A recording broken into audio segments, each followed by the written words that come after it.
avons ce soir le livre d'Emna Belagiaïa, 80 mots de Tunisie, avec la présence de Frédéric Bobin, que je remercie vraiment d'être là. Je pense que ça va donner une dimension extrêmement intéressante d'avoir le dialogue d'Emna et de Frédéric sur ce livre.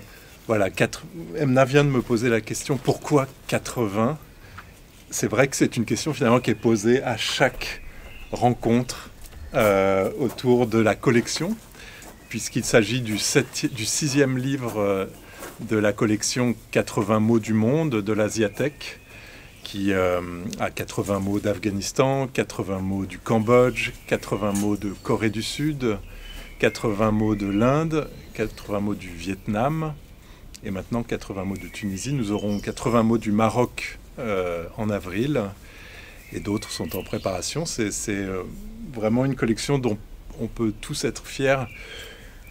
Je profite ici pour vraiment aussi remercier ma mère qui, fondatrice de l'Asiathèque, est présente, Christiane Thiollier, qui est vraiment à l'œuvre dans l'élaboration de cette collection. Je pense que c'est une œuvre évidemment qu'on a créée ensemble, mais Christiane accompagne les autrices et les auteurs d'une manière extrêmement chaleureuse. Je pense qu'Emna pourra aussi le confirmer. Et voilà, donc Christiane est là et c'est un immense remerciement aussi qu'elle soit là ce soir. Voilà, 80 mots. Alors, 80 mots, c'est venu par les circonstances, mais c'est évidemment, je dois dire personnellement, un chiffre que j'aime bien. C'est un chiffre voilà, qui est un peu un chiffre de l'infini, un chiffre du tout, on va dire, 80 et 0, je ne sais pas. Enfin, c'est le côté graphique, mais je dois dire que c'est un peu une petite justification après coup, puisque notre premier livre, 80 mots de l'Inde, s'est trouvé avoir un nombre de textes qui préexistaient au livre, que nous avions réuni avec Mira Kamdar, et nous avions 80 textes. Voilà, nous avons 80 textes, nous allons faire un livre avec ces 80 textes. Mais je trouve qu'il y a aussi une autre raison qui est intéressante. Il y a une autre collection au PUF qui s'appelle Les 100 mots de. Ici, on a juste 80 mots, on n'a pas les 100 mots, on a 80 mots, qui sont aussi des mots choisis subjectivement par l'inspiration, les émotions de l'autrice ou de l'auteur. Il s'agit d'une œuvre de création, d'une œuvre d'inspiration. Il ne s'agit pas nécessairement d'avoir l'ensemble des mots qui décrivent un pays ou une langue. C'est une œuvre qu'on construit avec l'autrice ou l'auteur en choisissant la liste ensemble. Et voilà. D'ailleurs, c'est une liste qui peut varier en cours d'écriture du livre.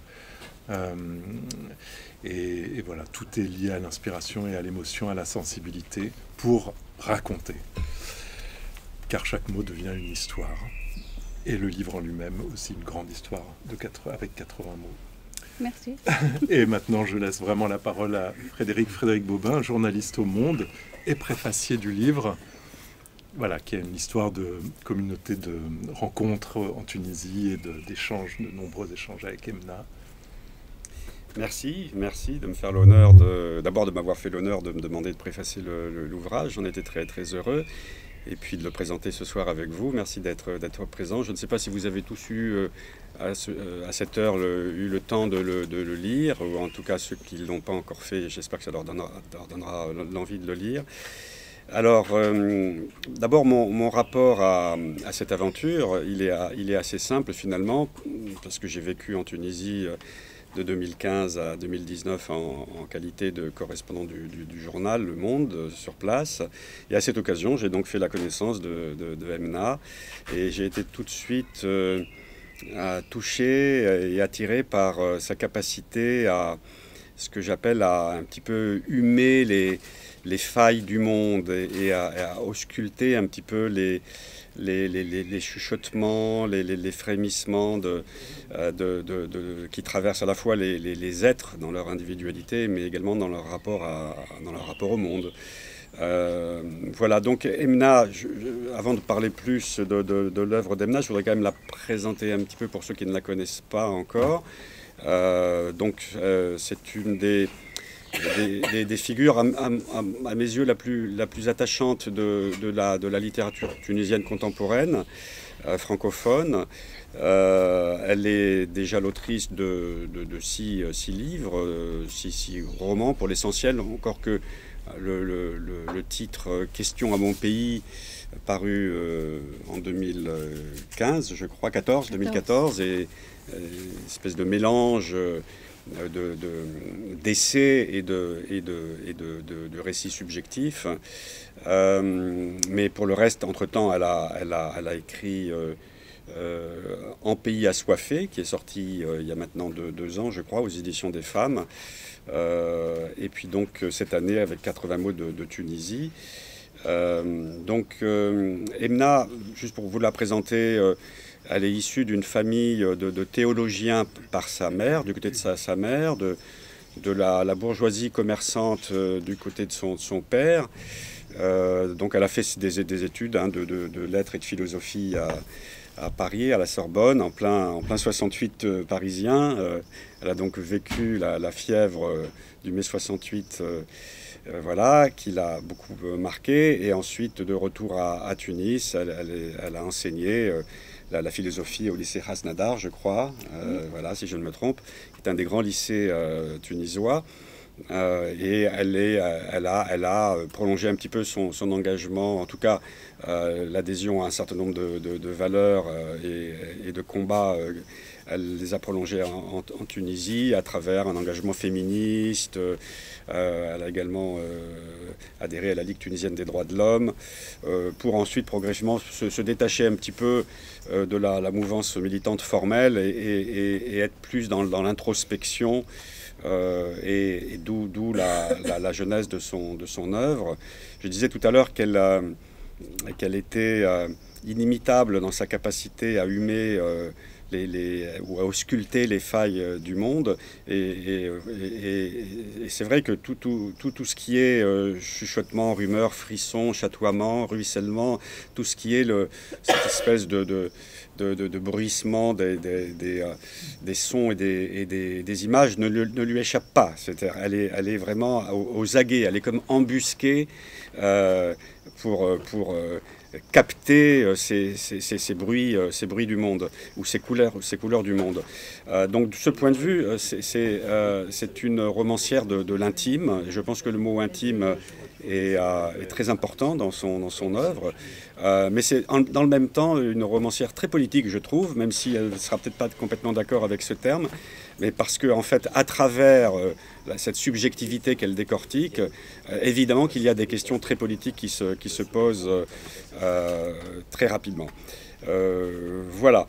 Alors, je voudrais juste insister sur cette notion de faille, de contradiction, de tension interne entre l'être dans son individualité et puis l'environnement extérieur. C'est vrai, et d'ailleurs dans son livre, dans son roman qui s'appelle Jeu de ruban, qui a été publié en 2011, elle cite à un moment donné, où elle fait parler un de ses personnages, le mari, qui s'appelle Zedoun. Et là, je cite, donc là, c'est Zedoun qui parle à la première personne. Je saisis que la contradiction et le paradoxe sont le noyau dur de nos existences et se logent jusque dans nos corps. Voilà. Donc on est vraiment là dans l'exploration des contradictions et des paradoxes. Il y a une autre phrase que je voudrais citer qui est issue de toujours de Jeu de ruban d'ailleurs. À un moment donné, et là c'est autour du concept de schizophrénie, donc on est toujours dans ces problématiques de la contradiction, des failles, des tourments, et qui peuvent déboucher jusqu'à la schizophrénie, en tout cas comme métaphore littéraire. Et donc je cite Emna. Comment la schizophrénie, point d'interrogation, ce n'est pas difficile. Donc ça c'est le style, elle s'interpelle hein, non, ça je pense que c'est dans Question à mon pays. regarde, elle est là, donc la schizophrénie, qu'elle est bien au chaud, à l'intérieur de toi, depuis si longtemps. Quelqu'un l'a installée un jour tout au fond et depuis personne ne l'a délogée. Ne va pas chercher loin car elle ne t'a jamais quitté. Et ça résume bien l'approche de l'être et du monde par Emna. Il y a quelque chose un peu de sismologique. Je trouve qu'elle a inventé la littérature de la sismologie des sentiments et en particulier du désordre intérieur. C'est aussi une expression qu'elle affectionne, le désordre intérieur, et tous ces traits de caractère affleurent dans son livre. Évidemment, elle prolonge tout ce qu'elle a déjà exploré, évidemment, trouve son prolongement dans ce livre, 80 mots de Tunisie, qui est un lexique, hein, par définition, un lexique libre, le lexique de ses humeurs, mais c'est un lexique en arborescence. Et c'est ça qui est intéressant, c'est que vous rentrez dans un mot, et Emna ne va pas simplement se tenir au décryptage du mot. Elle va vous emmener, un peu comme des poupées russes ou comme l'arborescence, sur d'autres mots qui vont nuancer le premier, ou qui vont éclairer le premier. Voilà en 2 mots. Je pense que ça serait intéressant peut-être pour commencer, pour vous donner un peu le ton de son écriture et de son inspiration, peut-être de vous lire quelques lignes. Je vais le faire à ta place, mais après je te proposerai de lire d'autres passages. C'est le mot hob qui veut dire amour en arabe et en tunisien. Voilà, donc je lis quelques lignes. Alors bizarrement, le mot amour est un des très rares mots français que mes grands-mères connaissaient. Nées dans la dernière décennie du 19e siècle et ne parlant que la langue arabe, elles esquissaient un sourire coquin à l'évocation de ce mot. C'est là un petit mystère dû au fait qu'à leur arrivée dans le pays, les Français ont été perçus comme des libertins, entre guillemets, vu qu'ils ne séparaient pas les femmes des hommes, comme le faisaient les autochtones. Et le mot français en question, donc amour en français, était dans les oreilles ou la bouche de mes grands-mères l'expression fantasmagorique de cette perception des Français comme des libertins. Je ne les ai jamais entendus prononcer le mot équivalent, le mot arabe équivalent, qu'elle ne connaissait pas, qu'elle connaissait pourtant, j'en suis sûr, excusez-moi. C'est comme si, dans leur langue, ce mot était impudique, ou en tout cas gênant.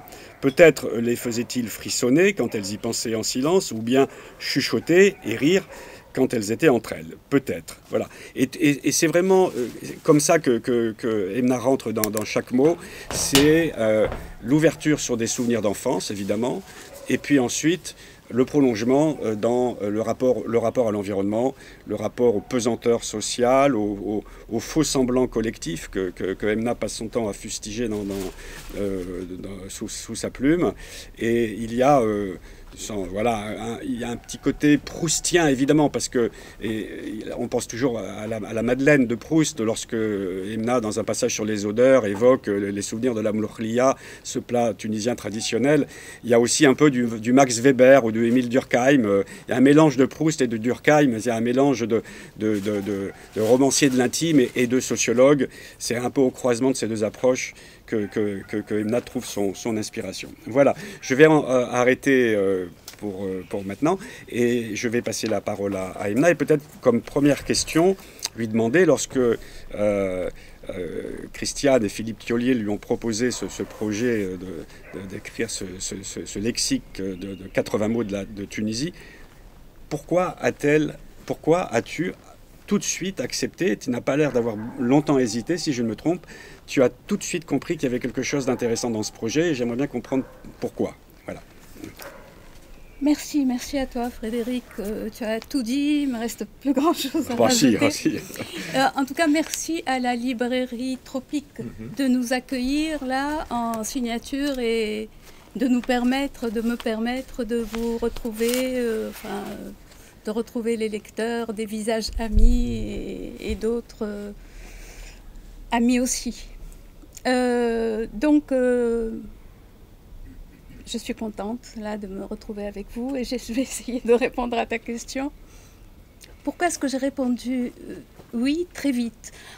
En fait, je crois qu'avant de répondre oui, ça me revient maintenant, le moment où la proposition m'avait été faite. Juste avant de répondre oui, j'avais posé une question précise et c'est suite à cette réponse que je n'ai plus hésité. Je n'ai pas hésité un instant. Et la question était, on m'avait dit 80 mots, rappelle-toi Christiane, 80 mots de Tunisie, 80 mots qui parlent de la Tunisie et que tu choisiras librement. Et je me souviens que ce qui m'avait fait tout de suite très peur, c'était l'idée que, au fond, la Tunisie, c'est tellement grand, c'est tellement vaste, on peut la vivre, la juger, la sentir de façon tellement diverse. Et moi, je ne suis pas sûre de pouvoir en parler de façon objective, de façon convaincante, fondée. Je ne peux parler que de ma Tunisie, celle dont je rêve, celle que j'imagine, celle où moi j'ai vécu et qui m'a fait qui m'a fait vivre d'une certaine façon et pas d'une autre. Et ça, oui, je peux essayer d'en parler et ça m'intéresse. Mais la Tunisie, non, je ne suis pas sûre de pouvoir en parler. Je ne suis pas spécialiste dans les sciences sociales, je ne suis pas historienne, etc. Je réfléchis, je vis dans ce pays et je ne peux parler que d'une Tunisie qui est à moi. Et la réponse de Christiane Thiollier avait été claire et nette et pour moi très encourageante. Et c'est là que j'ai dit oui. Elle m'a dit, on te demande précisément de parler de cette Tunisie-là, la tienne. Nous, la Tunisie, dans l'absolu, je ne sais pas qui peut en parler, mais en tout cas, ce n'est pas du tout ce qu'on te demande. Et là, je me suis dit, ben oui, oui, ça peut être intéressant, d'autant plus que, pour moi, ça avait le caractère de quelque chose de tout à fait nouveau, donc d'une aventure dans laquelle j'avais bien envie de m'engager. Jusque-là, j'ai écrit des textes et pas des mots, pas à partir de mots. C'est des romans ou alors des essais ou alors des nouvelles. Mais là, c'est des mots que moi-même je choisis et au sujet desquels je peux dire ce que je veux. C'est-à-dire que je ne vais pas prendre le mot et le traiter en tant que, je ne sais pas, je ne vais pas faire de l'étymologie, je ne vais pas faire de l'histoire, je ne vais pas faire de la linguistique. Je vais mettre dans le mot ce qui vient à travers ce mot de ma vie tunisienne et de la vie des Tunisiens. Donc les mots, je pouvais les choisir et je pouvais les traiter à ma façon, c'est-à-dire pas du tout en tant que spécialiste de la langue, mais en tant que personne qui écoute les gens parler et qui est habité, traversé par leur langage et qui va mettre dans le mot ce qui l'intéresse, ce qui la travaille, ce qui la préoccupe. Et là, j'avoue que cette aventure-là, je ne regrette pas du tout de l'avoir acceptée, de l'avoir vécue jusqu'au bout. Et ça m'a permis en fait de m'inventer, moi, de m'inventer une nouvelle vie. Le mot est là et du coup, il me suggérait des choses, au fond, qui étaient là, bien sûr, mais dont je n'étais pas consciente. Et en fait, sur lesquelles ces choses-là, je ne m'étais pas particulièrement attardée. Et donc, une fois que j'avais choisi un mot, d'abord je ne choisis pas n'importe quel mot, je choisis des mots évocateurs, c'est-à-dire des mots qui, d'emblée, me semblent contenir des choses qui sont intéressantes à dire et que je vais essayer de développer. Mais un mot, comme le disait si bien Frédéric, dès que j'ai un mot, je sens qu'il y a comme des connexions qui s'établissent entre des faits qui n'ont pas l'air d'être liés les uns aux autres. Ne serait-ce que parce qu'il s'agit de scènes qui appartiennent, par exemple, ou de souvenirs, ou de tableaux qui reviennent, mais qui appartiennent à des périodes très différentes. Ça peut remonter au passé le plus lointain, comme ça peut porter sur le passé immédiat, comme ça peut, et c'est souvent le cas, porter sur le présent. Donc je naviguais dans un temps qui était lui aussi libre et où je n'avais pas besoin de suivre une chronologie précise. C'est la logique des souvenirs qui fait naître des strates comme ça de la vie, de ma vie à moi et de la vie des miens. Et c'était comme un jeu en fait. Il y a une part de jeu dans ce livre. Et ça m'a intéressée, ça m'a fait plaisir. C'est comme si les choses se débloquaient plus facilement. C'est quand même, je ne sais pas, je pense que ça s'est fait avec beaucoup d'aisance. J'étais en fait libre, j'étais dans un espace de liberté. Je n'avais pas une construction qui ressemble à une construction romanesque. Mais pourtant, j'étais quand même dans le roman. J'ai l'impression que d'une certaine manière, c'est le roman de la Tunisie, c'est un roman de la Tunisie que j'ai écrit. Et que les personnages, qui ne sont pas forcément inventés, mais il y en a qui sont inventés. Hein, j'ai considéré que j'avais le droit d'inventer des personnages, mais enfin la plupart, ils sont réels. Mais c'est presque des personnages de romans. J'ai essayé de leur prêter une vie intéressante, qui donne envie d'être suivie par le lecteur et qui n'a rien de théorique. Dans le sens que je ne fais pas trop d'analyse. Je laisse venir l'événement et je trouve que souvent, et là j'ai eu la chance parfois d'y arriver, souvent l'événement parle de lui-même, sans qu'on soit obligé de l'analyser, de le commenter, d'inventer des théories pour expliquer les choses. Et donc je ne suis pas en fait dans l'histoire, je ne suis pas dans la sociologie, je suis dans le roman. Mais vous savez qu'aujourd'hui, entre les sciences sociales, la sociologie, l'histoire et la littérature, il n'y a plus de frontières étanches. La littérature inspire l'historien. L'historien s'inspire lui-même souvent de sa propre vie, de sa propre recherche. Et il en parle comme d'un travail. Il parle de son travail, des fois de façon subjective. Il introduit le jeu. Là, je parle de l'historien, je parle du sociologue. Et tous ceux qui lisent et qui connaissent un petit peu la littérature contemporaine et les sciences sociales, ils ont dû constater à quel point on peut traverser facilement maintenant les frontières entre les sciences sociales et le romanesque, la littérature. Donc là, j'étais un petit peu dans ce lieu-là qui est la rencontre entre la littérature, l'imagination, une formulation très, très personnelle et très subjective des choses, et en même temps, le désir quand même d'être proche du réel tel qu'il est vécu réellement par les Tunisiens. C'est-à-dire de ne pas me réfugier dans l'imaginaire en permanence. Et j'étais un peu la narratrice qui est un petit peu prise par, d'un côté la réalité, de l'autre les réalités au sens sociologique du terme, social, politique, comme tu le disais tout à l'heure. Tout à fait, il y a certainement du politique là-dedans. Et en même temps, je ne sais plus d'ailleurs ce que je disais, je fais des phrases trop longues et je me perds systématiquement.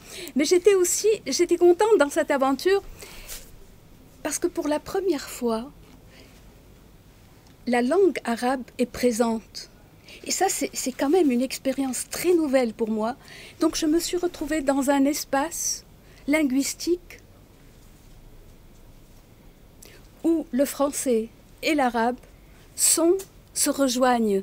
Ils sont présents dans la pensée et aussi dans l'écriture.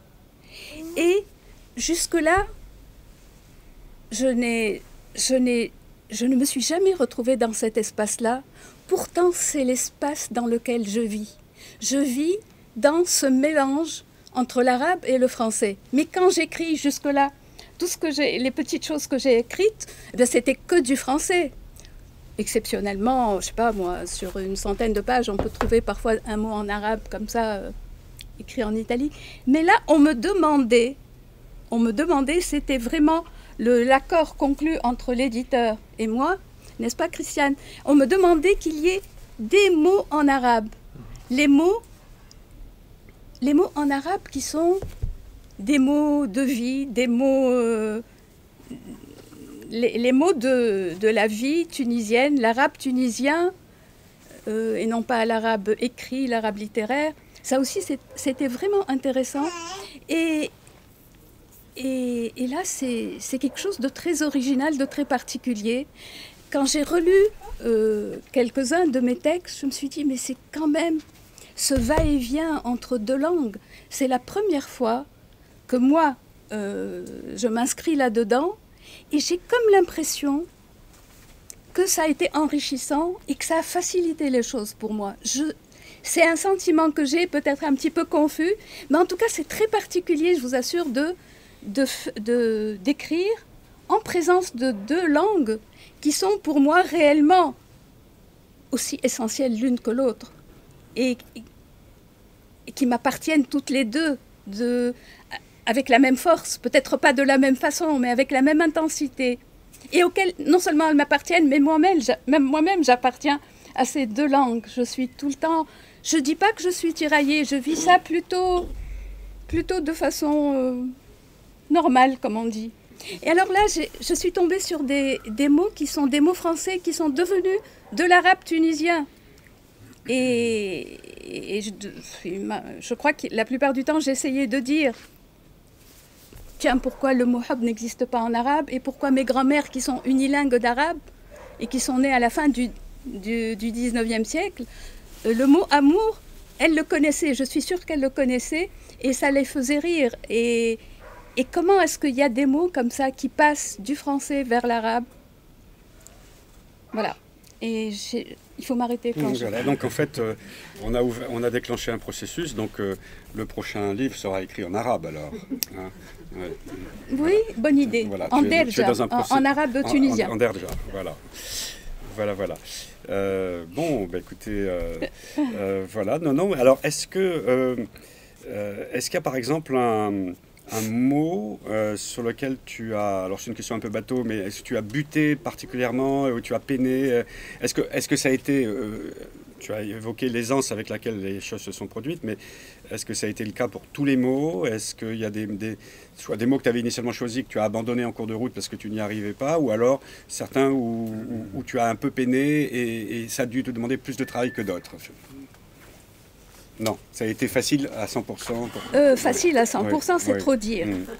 C'est quand même... Il y a de l'écriture dedans. Enfin, bah oui, bien sûr, ça on le sent. J'ai essayé de faire de sorte que ce soit pas trop mal écrit, quoi. Ah non, mais quand je dis facile, ça veut pas dire mal écrit. Non, mais je veux dire... Non. Mais tu as raison, en fait. Mais c'est que moi... En fait, moi, je n'écris pas facilement. C'est ça que je voulais te dire, Frédéric. L'écriture, les mots de l'écrit ne viennent pas spontanément tout seuls. Je fais des ratures en permanence. Je cherche le mot, je le trouve rarement. Et des fois... Merci beaucoup. Et donc... Quand je dis aisance, j'ai l'impression que une fois que j'avais le mot, il y a des choses qui viennent comme ça, librement et facilement. Et c'est comme des connexions qui s'établissent et je ne sais pas pourquoi. Par exemple, le mot jasmin me fait penser à la fleur, me fait penser à la Révolution, me fait penser à plein de choses. Mais enfin, pour chaque mot, il y a des tableaux qui viennent, et alors qu'a priori, on ne voit pas forcément le lien qu'il y a. Et dans le texte, à travers le texte, il y a un ordre qui naît, et puis des associations entre les mots. Ah oui, alors, est-ce qu'il y a eu des mots? Ta question, c'était est-ce qu'il y a eu des mots plus difficiles que d'autres à rédiger. Je ne sais pas. Je ne crois pas. Si tu les avais présélectionnés, c'est déjà que tu sentais que... Alors la présélection, mais en fait, je n'ai pas sélectionné les 80 mots d'emblée. J'ai dû en sélectionner, je ne sais pas, une vingtaine au départ. Et puis après, encore une vingtaine. Et ça aussi, j'étais libre de le faire. Et donc, ça venait au fur et à mesure que j'avançais. Comme j'étais habitée par le projet du livre, il y a des mots comme ça qui viennent et auxquels je n'aurais pas pensé quand je menais ma vie normalement, que je me déplaçais, que je travaillais, que je lisais. Il y avait des mots qui arrivaient parce que j'étais dans ce projet de livre. Et donc, c'est pas la liste des mots n'a pas été d'emblée une liste définitive. C'est venu progressivement au fur et à mesure que j'avançais. Non, mais j'essaye de voir s'il n'y a pas un mot sur lequel j'ai buté et que j'ai gardé quand même. Peut-être qu'il y en a que j'ai éliminé, mais je me rends... Mais des mots sur lesquels j'ai buté...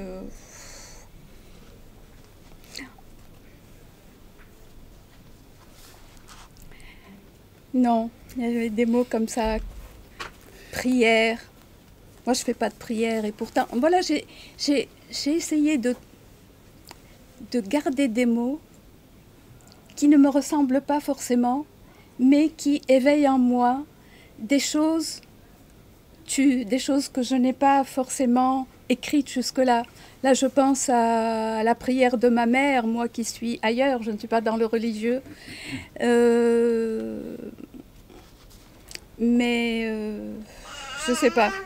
Oui, il y a le mot... En fait, il y a la présence de la révolution tunisienne dans ce livre, avec l'espoir qu'elle a soulevé, et puis après, la fatigue, l'hésitation, pas seulement l'hésitation, mais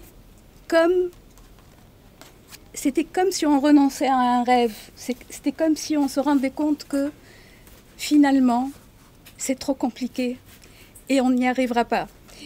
Et alors, du coup, il y a donc des mots comme par exemple le mot démocratie. Je pense que je l'ai gardé, je pense, je ne sais pas. Oui, il est là. Ouais. Il est là. Et alors, c'est les désenchantements. Comment dire le désenchantement sans renoncer quand même à cette beauté que la Révolution a su créer, à ce rêve qui a quand même pris corps et qui a donné naissance à des choses fabuleuses. Il y a un mot qui résume un petit peu le désenchantement et ce qui est arrivé ensuite, c'est le mot peur. Oui. Le mot peur.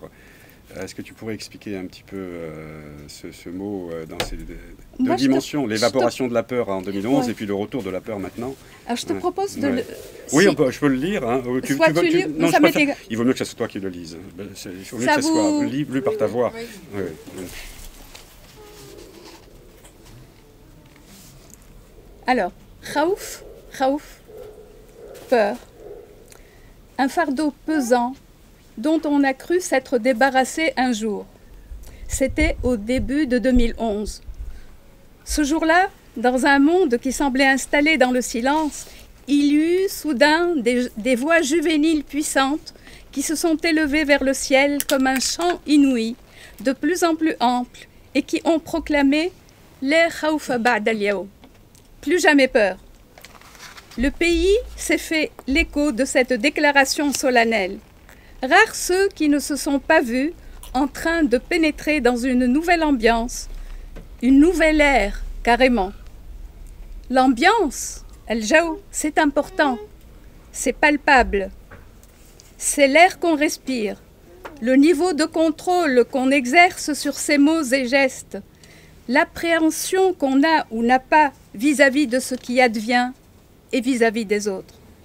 En l'occurrence, ce fut la naissance d'un sentiment inconnu, celui de devenir un être humain à part entière, puisqu'on était désormais libre dans l'exercice de sa pensée et de sa parole. Que de rêves, d'idées, de mots ont pu émerger, que de ratages aussi, évidemment, dans les divers domaines. Tout est si difficile. 11 ans déjà. Mais 11 ans, C'est vraiment court pour une ère. Comment se fait-il que l'ambiance change si vite, que la peur soit de retour et que l'impression d'être surveillé, menacé, revienne avec force. Avec, en plus, le sentiment d'être un fétu de paille devant la machine étatique qui se met à vous écraser de nouveau. Mais chasser le naturel, il revient au galop. Vous dites naturel? Instaurer un climat de peur serait ainsi dans notre nature. Voir. Regardez plutôt du côté de l'éducation reçue par des générations successives. Rappelez-vous les punitions cruelles subies par des enfants qui, tout petits, tremblaient comme une feuille dans le vent à l'idée d'une gifle ou d'une triha, série de coups reçus sur n'importe quel endroit du corps. Et ces frousses à répétition, ces douleurs qui laissaient des traces dans l'âme et sur la peau. Qu'on vous ait fait peur avec la gifle ou la marouha, éventail aux longs manches en bois, le graisse ou le placard où l'on pouvait vous enfermer, le maître et sa règle en métal s'abattant sur vos doigts, ou les flammes de l'enfer qui vous étaient promises, les suites de cette éducation demeurent. Elles sont faites pour inscrire précocement la peur au plus profond de l'être, la faire admettre comme pilier de l'ordre à instaurer et principe de fonctionnement du monde. Voilà l'histoire de la peur. Voilà, on a un petit raccourci effectivement de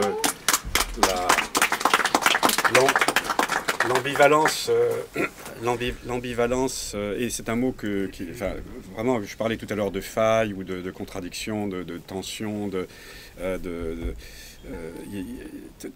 ton œuvre est traversée de ces béances en fait, hein, entre l'être singulier et l'environnement extérieur, et la pesanteur sociale, le conformisme religieux, la violence des relations sociales, de classe,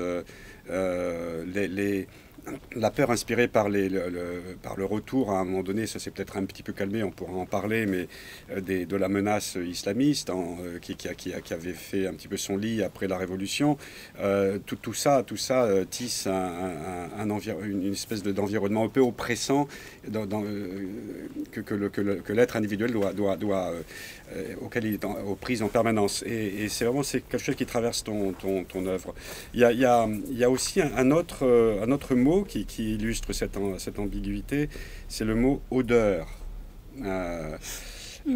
qui évoque à la fois les souvenirs plutôt agréables de l'enfance, dont la référence à Proust évidemment, mais également les mauvaises odeurs que la rue peut exhaler, et qui sont le fruit d'une forme de désorganisation sociale, ou en tout cas d'un individualisme qui fait peu de frais des intérêts d'autrui. Et donc ça aussi, cette tension entre une société qui se veut très solidaire, très communautaire officiellement, mais qui est en réalité traversée par des égoïsmes, des individualismes centrifuges, c'est quelque chose qui est assez... Je ne sais pas si tu peux peut-être lire aussi, j'aimerais bien que tu lises odeur aussi, parce que je trouve que ça résume bien aussi. Bon, d'accord. Voilà. Ça ennuie pas les... Non, pas du tout. Donc, oui, ça, tu peux pas lire, toi. Alors, ça, non. Rawayah, c'est le pluriel de riha, en tunisien, rouayah, plus précisément. Odeur. Ce sont pour une bonne part les odeurs, rouayah, qui font un pays, une enfance, des paysages. Le vent vous les amène, puis les disperse. Exquises ou nauséabondes, elles s'inscrivent autant dans la mémoire individuelle que dans l'histoire collective. Il y a par exemple l'odeur de la mlokhia, ragoût mijotant à petit feu pendant des heures et des heures. c'est un des parfums les plus délicieux et les plus entêtants qui soient. Il rallume la vie durant vos souvenirs de repas gourmands, où l'ambiance familiale est rassurante, où la vie s'écoule comme un long fleuve tranquille. Il ramène avec lui le temps de la confiance, celui où les événements semblent à votre mesure, et où, attablés autour de mes grands... et où, attablés autour de mes... M-E-T-S, grands maternels, vous voyez défiler les visages aimés. Plat connu pour être farceur et peu discret, vu qu'il dégouline facilement et laisse, dès les premières bouchées, des traces vert foncé sur vos vêtements, tâche qui affiche aux yeux de tous l'instant de bonheur, Saada, que vous venez de vivre, que les autres vous jalouseront, ce que vous ne pourrez guère cacher et que vous ne pourrez guère cacher si vous n'allez pas vous changer. Plat qui trônait sur un canoun, brasero en terre cuite, aujourd'hui abandonné, où brûlent tranquillement des morceaux de charbon ardent. Cuisson lente dégageant un fumet unique, fait pour envahir toute l'impasse, obligeant autrefois les braves ménagères à en faire goûter aux voisins, Algérienne, subtil mélange de corette en poudre d'huile d'olive, de viande, d'ail et de feuilles de laurier. Mais il y a aussi un autre jour, l'odeur des ordures qu'on brûle quelque part, vous ne savez pas où, et qui dégage un gaz pestilentiel qui vous attrape au nez, à la gorge, vous empêche de respirer et vous cause un mal de tête terrible. Cette odeur-là, suffocante, a commencé à se répandre dans les quartiers de Tunis à intervalles réguliers depuis la révolution dite du jasmin en janvier 2011. L'amoncellement des ordures, zebla, devenant fréquent, les gens ne se gênent plus pour les brûler dans les jardins, les ruelles, les places et les terrains vagues. Contrairement au parfum venu d'un ordre que vous chérissez,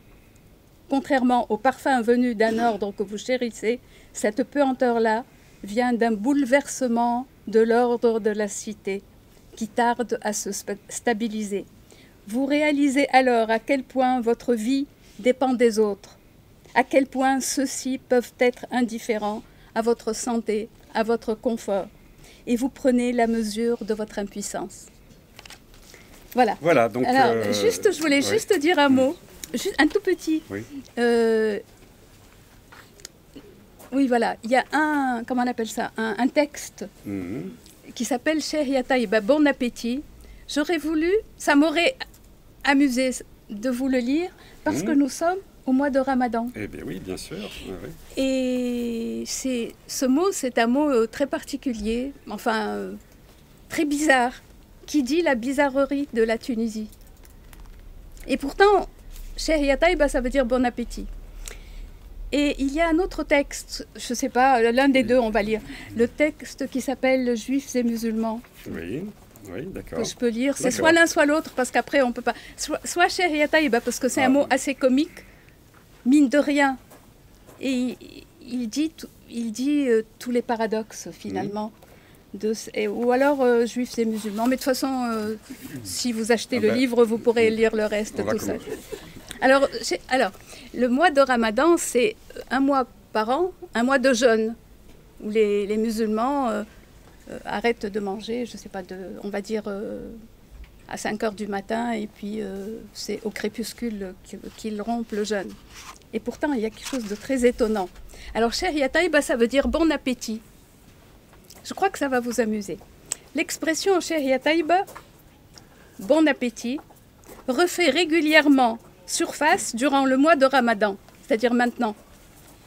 On l'entend dès le premier jour, Aoul Nahar, les premières heures de la journée, partout où l'on va, et elle ne disparaît enfin que le soir, où apparaît aux observateurs attentifs le frêle croissant annonçant pour le lendemain la fête de l'Aïd.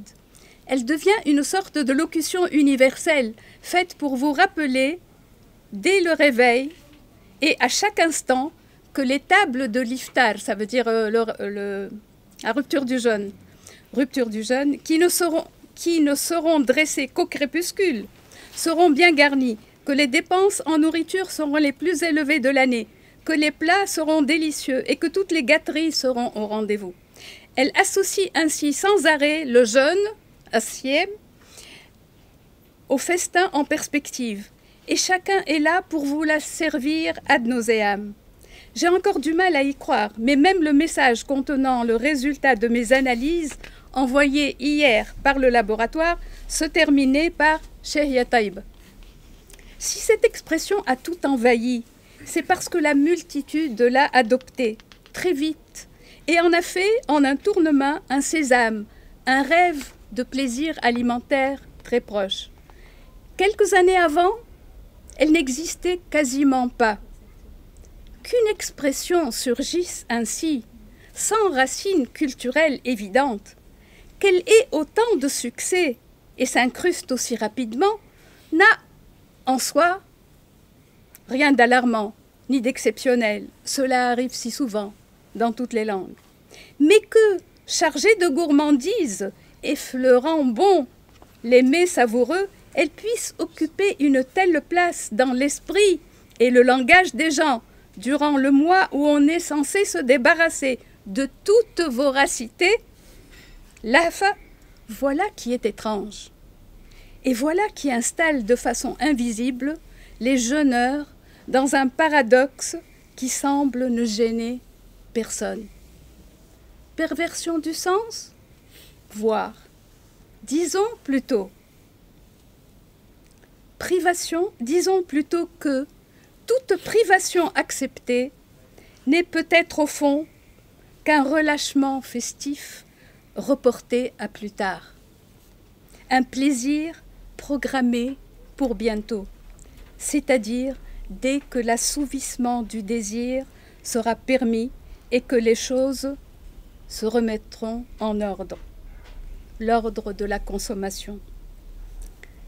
La nouvelle rengaine, Cheikh Taïba, ne serait alors qu'un moyen tout trouvé pour que l'attente du retour à cet ordre habituel soit courte, légère et plus facilement supportable.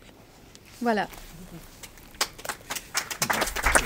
Voilà encore un paradoxe supplémentaire. Oui, c'est ça qui est fascinant, c'est que la Tunisie, comme beaucoup de sociétés d'ailleurs, est truffée de paradoxes et Emna s'emploie à les relever et à les décrypter. J'aimerais bien peut-être maintenant qu'on donne la parole à la salle, si je puis dire, ou plutôt au jardin. À vous. Pas mal, merci d'être venu encore. Et puis n'hésitez pas, soit vous avez lu le livre et donc vous avez des questions précises à poser à Emna, soit vous n'avez pas encore lu, mais néanmoins vous voulez échanger avec elle. Moi j'aurais une phrase à dire juste avant que les amis interviennent. Je voulais vous dire à quel point j'ai été accompagnée dans ce travail par quelqu'un d'extraordinaire, Christiane Thiollier, qui est là, assise en face de moi. Je vous assure que ça m'a énormément encouragée. Je lui envoyais les textes au fur et à mesure que j'avançais. Une fois, je lui en envoyais 10, et d'autres 5, et d'autres 20. Et j'avais son retour. Et je pense que cet accompagnement a été décisif pour moi. Vraiment, je le dis comme je le pense. Et là aussi, c'est la première fois que ça m'arrive. Dans mes autres livres, l'éditeur avait quelqu'un, ce qu'on appelle un correcteur ou une correctrice. C'est classique. Mais là, ça a été beaucoup plus que ça avec Christiane. Il y a eu une sorte de complicité entre elle et moi. Je voyais en elle l'écho de ce que je faisais et ça m'aidait à poursuivre l'aventure et à aller jusqu'au bout, et avec une simplicité et une amitié vraiment remarquable. Donc j'avais envie de le dire pour la remercier, parce qu'elle est là avec nous aujourd'hui. Et voilà. Je remercie à mon tour Emna, parce que ça m'a beaucoup appris, beaucoup enrichi. Et puis je voudrais dire que j'étais constamment émerveillée par ton maniement de la langue française et la finesse de tes observations.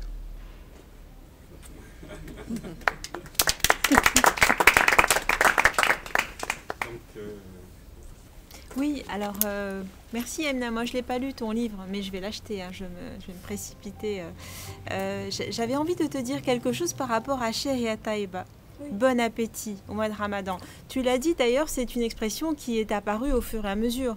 Moi, je fais partie de cette génération qui a grandi avec des cafés ouverts pendant le mois de Ramadan.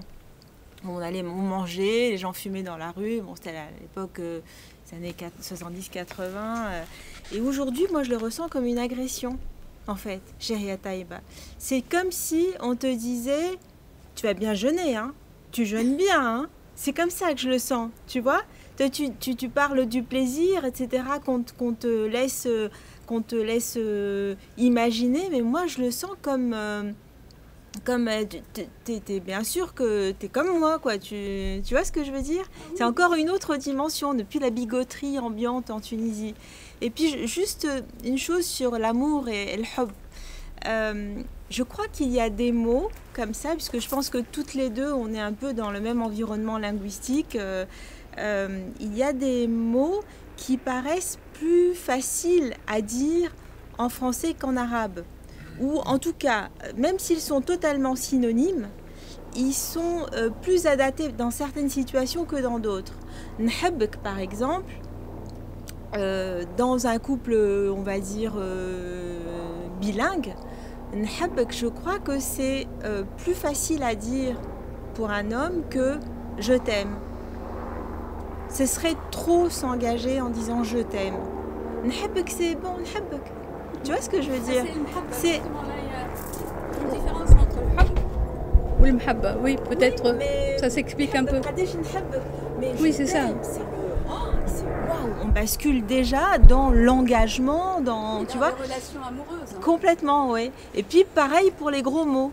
Moi, je me souviens quand on était au lycée, toutes les deux, on était dans le même lycée, Marielle et moi.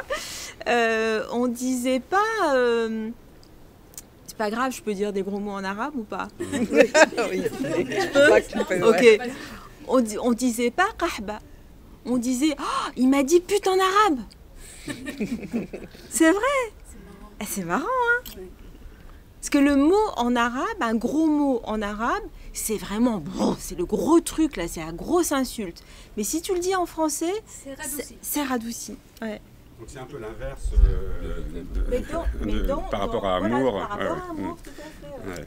Tout à fait. C'est bizarre, hein? Ah oui, oui, oui, oui. Ouais. Bien. Une autre réflexion ou question, n'hésitez pas, profitez-en. Vous n'aurez pas tout le temps sous la main. Gérard. Moi, je voudrais juste, parce que j'ai lu quelques-unes de tes pages, et j'ai été surpris de l'usage du mot « shta ». Pour moi, juif tunisien, « shta », ça veut dire « il pleut », la pluie. Et j'ai appris donc que « shta » voulait dire « hiver ». Oui. C'est ce que tu m'as dit. Et que la pluie, c'est « mtar ».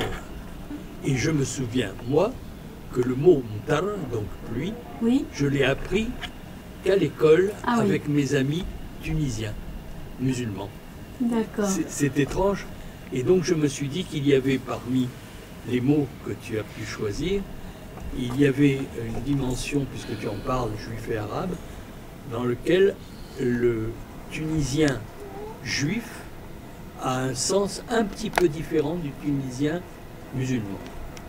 Voilà. Oui. J'y cote 2 ou 3 autres. On dit j'étais sob aussi. Oui, on dit j'étais sob. Ouais, alors là, on dit les deux, mais alors le mot j'étais sob, l'expression j'étais sob, pour dire il pleut, c'est plus, enfin, d'après mon expérience, j'allais dire plus tunisois, peut-être dans d'autres villes aussi, alors que le mot mtar, moi, par exemple, je ne l'ai pas appris à l'école. Il y a des mots que j'ai appris, des mots en arabe que j'ai appris à l'école. Mais le mot mtar, c'est un mot qui est utilisé, non pas à Tunis, mais à l'intérieur du pays. Voilà.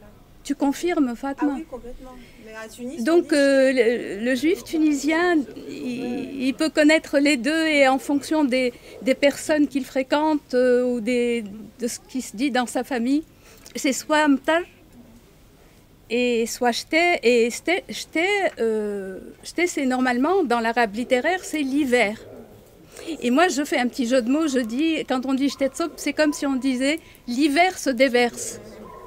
Et en fait, et c'est parce que la pluie a tellement de valeur et elle porte en elle tellement de symboles, d'images, que quand on dit Shtetzop, c'est comme si l'hiver se déversait et le bonheur avec, en quelque sorte.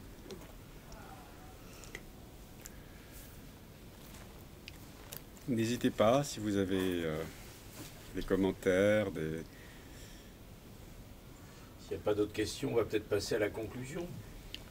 C'est vrai que c'était très touchant d'entendre justement un dialogue autour avec un juif tunisien et toi, parce qu'effectivement ce texte qui n'est pas lu par oral mais qu'il faudra lire sur les juifs justement en Tunisie est très important par rapport à cette entente millénaire, enfin en tout cas de siècles d'entente qu'il faut essayer de retrouver bien évidemment. Oui. Voilà. C'est vrai que c'est intéressant, c'est un combat de tous les jours. Et c'est porter et défendre les valeurs universelles par temps de guerre et de conflit n'est pas facile. Et pourtant, il faut persévérer, il faut le faire. Et je pense que l'amitié entre les musulmans... En tout cas, moi, Enfin, dans ce texte, j'ai essayé de dire à quel point, pour moi, c'est quelque chose de fondamental. Et que si j'ai un espoir à formuler, c'est que l'histoire qui a fait ce conflit, qui l'a développé, renforcé, intensifié au plus haut point, qu'elle puisse brusquement, qu'il y ait un miracle, quoi, qui efface ces malentendus, cette violence, et qui nous fait mal à tous et qui nous fait un peu honte, la vérité. Et qu'on retrouve notre humanité. Mais je pense on va y arriver. Il faut qu'on y arrive. Bon, mais ça sera le mot de la fin, par un message d'espoir. Un message d'espoir. Merci. Merci à toi. Merci à tous.